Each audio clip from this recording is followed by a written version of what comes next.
Hi, I'm Susan Hammond, the president of Oregon PTA. Today we're going to talk about being the president of your local PTA. This workshop will cover the duties of the president and the vice president. We'll talk about nonprofit board leadership, your duty as an officer of a nonprofit board, and your duties specific to the president and the vice president. We'll talk about leadership, running efficient meetings, using parliamentary procedure, Robert's Rules of Order, and managing the board work and the committee chairs. It's important for the vice president to know all the things the president does, as they may need to step in for the president once in a while. Your PTA is a business and you are the CEO. You must become familiar with the policies and procedures for PTA and understand how to follow them. One resource for you is the Oregon PTA Local Unified Bylaws. All PTAs in Oregon are under the same bylaws. A great resource for you is the Oregon PTA Officers Manual. We update it every year and we put it on our website, and we have print copies available for sale. Our website is oregonpta.org, and there's lots of leadership resources for PTA leaders. It's really important for the president to read through the whole manual so they understand what everyone in PTA leadership should be working on and how they should be doing it. National PTA also has many resources for PTA leaders. Their website is pta.org. Every year they put together a back-to-school kit full of great things for PTA leaders to use at their local unit. Sometimes it's on a flash drive, sometimes it's print materials, but definitely go to pta.org and see what they have available to you. Parliamentary procedure is an important part of running your PTA. That's how meetings are governed, to make sure everything is fair for all those who attend, to make sure both sides are heard. The best resource for that is Robert's Rules of Order. It's a great book that lays out Robert's rules for you. This is a full version. You can get the in brief version, which is just fine for a PTA leader. And you can also get some cheat cards to have with you at the meeting for quick reference. Let's talk about some of the president's duties. The president should attend leadership training. You're doing that right now. The president should become familiar with PTA. You should be gathering materials from the past PTA president. You should be gathering materials from Oregon PTA and from National PTA, some of the things I just talked about. You should ensure that your members and your leaders know the mission, vision, and values of PTA. PTA's mission is to make every child's potential a reality by engaging and empowering families and communities to advocate for all children. PTA's vision is simply making every child's potential a reality. The PTA values are collaboration. We work in partnership with a wide array of individuals and organizations to accomplish our agreed upon goals. Commitment. We are dedicated to promoting children's health, well-being, and educational success through strong parent, family, and community involvement. Accountability. We acknowledge our obligations. We deliver on our promises. Respect. We value our colleagues and ourselves. We expect the same high quality of effort and thought from ourselves as we do from others. Inclusivity. We invite the stranger and welcome the newcomer. We value and seek input from as wide a spectrum of viewpoints and experiences as possible. Integrity. We act consistently with our beliefs. When we err, we acknowledge the mistake and seek to make amends. It's also important for the president to understand how to delegate duties to other officers and committee chairs.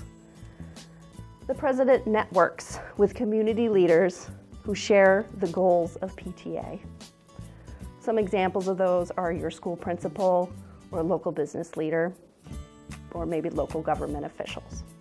The president presides over monthly PTA meetings. Organization and preparedness are key in leading an effective meeting. The tone you set in meetings will determine how folks respond to you as a leader outside of meetings. Send the agenda out to members ahead of time. Stick closely to the agenda and keep the meeting on time. A PTA meeting should not take longer than an hour.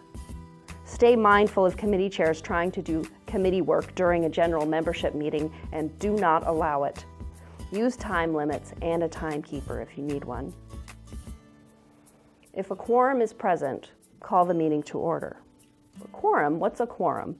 A quorum is the minimum amount of members needed to be able to vote. If quorum is not present, you cannot do the work of the organization. You can address the number of your PTA's quorum in your standing rules document. The number can be changed by a vote of the membership at any time, assuming a quorum is present. The president must maintain impartiality. Do not share your personal opinion or take part in the discussion. The president simply manages the discussion. State each motion clearly and declare the result of each vote. The president may vote when it is by ballot or to break a tie. The president also conducts meetings of the executive committee as needed or as outlined in the standing rules. The president should ask for a plan of work and regular reports from each committee chair. Make sure all administrative paperwork has been submitted with accuracy and on time to Oregon PTA. The president should delegate duties to the vice president. The president is ex officio on all committees. This means the president is a member of each committee. The president ensures their unit is represented at the annual Oregon PTA conference. The president represents PTA at necessary meetings and signs all contracts. Let's talk about the role of the vice president. The vice president presides over meetings in the absence of the president, assumes the duties of the president in the event of the president's resignation, and acts as an aide to the president. Sometimes a PTA has assigned specific duties to a vice president, and they may be named the vice president for membership or leadership or fundraising. Some PTAs have several vice presidents, while some don't have any at all. Each PTA has the flexibility to define the role of their vice president. The last thing to think about is succession planning. Set your successor up for success. Update a procedure manual or create one if one does not exist. Gather materials and organize them for the new president. Meet with the new president prior to them taking office. Make sure all the records are transferred, that they understand what inventory the PTA owns, things such as popcorn machines and party supplies. Are there any continuing projects that you're working on? Are you fundraising for a computer lab? Make sure the new president understands the status of all those projects. Share your record-keeping system. Is it on the computer? Is it by hand? Who keeps the records? Where are they stored? Discuss your roles and responsibilities that you had along with the roles and responsibilities of others in leadership. Share your challenges that you had as a PTA president and also your successes. And offer your continued support or direct them to the state office where they can definitely get some more support. Thank you for taking the leadership role in PTA. If you have more questions, please visit OregonPTA.org for more resources.